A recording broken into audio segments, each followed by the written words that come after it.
তো নমস্কার বন্ধুরা, তো অনেক দিন বাদে একটা ভিডিও করছি চ্যানেলে। তো বইটা দেখতেই পাচ্ছ, অনিশ দেবের সেরা 101 ভৌতিক অলৌকিক। এই বইটা আমি লকডাউনের সময় কিনেছিলাম 2020, ঠিক আছে। এখন বইটার কত প্রাইস হয়েছে জানি না, কলকাতা বইমেলা থেকে। 3/2/2020, সরি লকডাউনের একটু আগে, লকডাউন হয়েছে মার্চে। তো এই বইটা যখন বেরিয়েছে তখন প্রাইস ছিল তোমার 749 টাকা, ঠিক আছে। প্রথম প্রকাশ 2018, তো তখন কেনা হয়নি। তোমরা এই বইটা কারা কারা পড়েছো জানি না। অনিশ দেব কে আমার খুবই ভালো লাগে। অনিশ দেবের কিছু লেখা বই আছে, লেখকের অন্যান্য আগুন রঙের বুলেট, ভূতনাথের অনিশ দেব, সেরা 101, অশরীরী ভয়ঙ্কর, 23 ঘন্টা 60 মিনিট, হ্যাঁ, দেখা যায় না শোনা যায়, এরকম করে অনেকগুলো গল্প আছে। দেখো তোমাদের এখানে এই বইটা কী কী আছে একটু আমরা দেখবো আজকে। পিছন ফিরে তাকাবেন না, ওকে। যাই হোক, অনিশ দেবের একটা অনুরোধ এখানে দিয়েছে, যদি তাকান তাহলে তার দায় পুরোপুরি আপনার।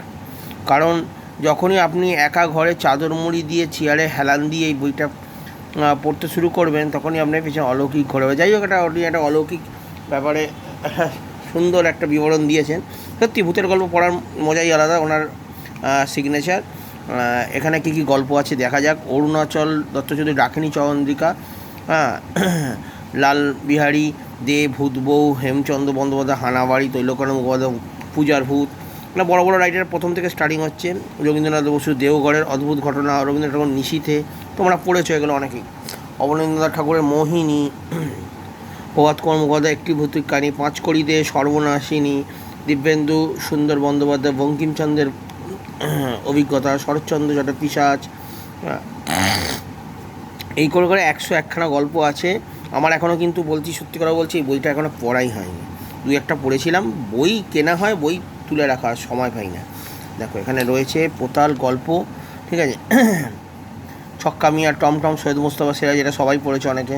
এখানে কিছু হয়তো এই বইটা তোমাদের কাছে রয়েছে, কারোর কাছে নেই, পারলে বইটা নিতে পারো। সুন্দর সুন্দর গল্প আছে, ছোটোদের জন্য বড়োদের জন্য, হ্যাঁ, বড়োদেরও ভালো লাগবে। এখানে ভালো ভালো রাইটারের গল্প আছে এখানে, সব মিশিয়ে। হ্যাঁ, এটা অনিশ দেব পরে পত্রভারতী থেকে বেরিয়েছিল। হ্যাঁ, পত্রভারতীর গল্প ভালো। ডাকিনী চন্দ্রিকা একটা ছোট্ট কবিতা, ঠিক আছে। প্রথমে বর্ণনা শোনো, তন্ত্র কারো কয়, ছায়াময় বিদ্যা ইহা জানিও নিশ্চয়। ধরাধামে আছে বহু ডাকিনীয় জিন, ভূত প্রেত আত্মাগণ অতি সুপ্রাচীন। আছে ওজা জাদুকর অসীম সাহস, সাধনা সিদ্ধ হইয়া মন্ত্রে করে বশ। যতেক অসাধ্য কর্ম বিভীষিকাময়, ডাকিনী ডাকিতে পারে নিশ্চিত প্রলয়। বাহ, খুব সুন্দর। হ্যাঁ, উনি তন্ত্র, প্রাচ্য দেশে ডাকিনী তন্ত্র, বিভিন্ন সুন্দর কবিতা এখানে করেছেন। হানাবাড়ি, হেমচন্দ্র বন্দ্যোপাধ্যায়। যাই হোক, এই হচ্ছে বইটার পেজ সংখ্যা তোমাদের দেখাচ্ছে। বইটার এই যে অনিশ দেবের ছবি তোমাদের দেখতেই পাচ্ছ। উনি খুব ভালো রাইটার। টোটাল এখানে তোমার পেজ আছে 816, ঠিক আছে, 816 পৃষ্ঠা। বইটা নিয়ে একবার তোমরা দেখতে পারো, আমি ছোট্ট করে একটা ভিডিও করলাম, ঠিক আছে।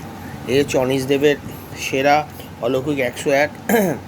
এর প্রত্যেকটা গল্প যদি আমাকে শোনাতে হয়, একটু সময় নিয়ে করতে হবে, ঠিক আছে। যেহেতু আমার কাছে সেরকম স্পিকার বা কোনো কিছু নেই যেটা অডিওতে শুনতে ভাল লাগে, তোমাদের হয়তো শুনতে ভাল লাগবে না, আমি ওই জন্য বইয়ের ডেসক্রিপশানই দিচ্ছি জাস্ট, ঠিক আছে। পরে সে সময় হলে সেরকম ইনস্ট্রুমেন্ট কিনে তখন তোমাদেরকে না শোনাবো, ঠিক আছে। তো ভিডিওটা ভালো লাগলে চ্যানেলটিকে সাবস্ক্রাইব।